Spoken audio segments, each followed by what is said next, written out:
নমস্কার বন্ধুরা, আমি ইন্দ্রাণী এটিটির পক্ষ থেকে এই ভোরবেলা চলে এসেছি পুরীর জগন্নাথ মন্দিরে পুজো দেব বলে।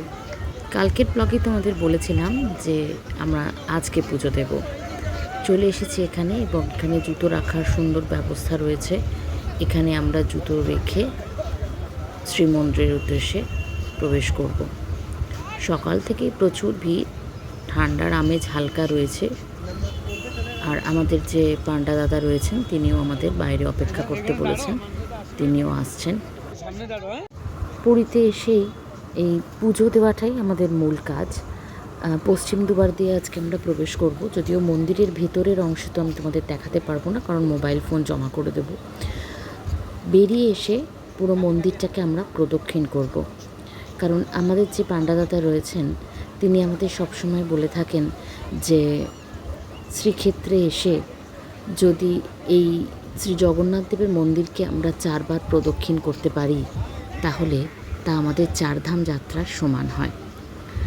দেখতেই পাচ্ছ কত বিভিন্ন রাজ্যের মানুষেরা এসেছেন এবং দলবদ্ধভাবে আমরাও এখানে জুতো রেখে মোবাইল রেখে দেবো।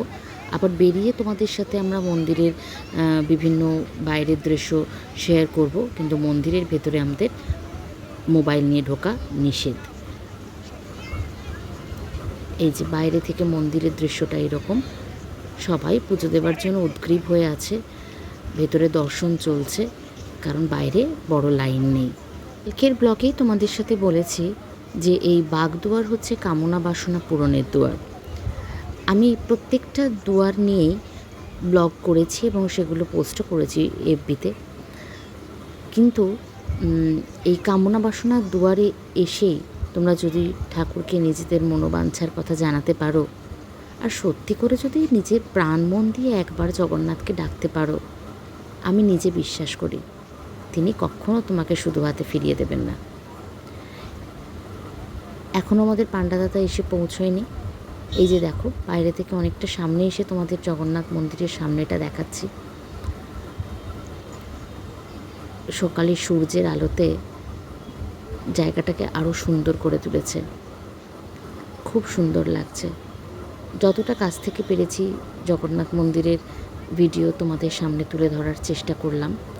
আমার এই ভিডিওগুলো করার একটাই উদ্দেশ্য, জানো তো বন্ধুরা, যারা এসে দর্শন করতে পারবে, জগন্নাথের কৃপা নিতে পারবে, সে তো ভালো কথা। বহু মানুষ আছে যারা শারীরিকভাবে অক্ষম, তারা হয়তো কোনোভাবেই আসতে পারছেন না। তারা যেন এগুলো দর্শন করে স্বয়ং জগন্নাথ দেবকে নিজেদের কষ্ট দুঃখের কথা জানাতে পারে। পুজো দেওয়া হয়ে গেছে বন্ধুরা, তাই একটু ছবি তুলে তোমাদের জন্য পোস্ট করলাম। সঙ্গে থেকো বন্ধুরা, আর জানিও আমার এই পুরী ব্লগ তোমাদের কেমন লাগছে।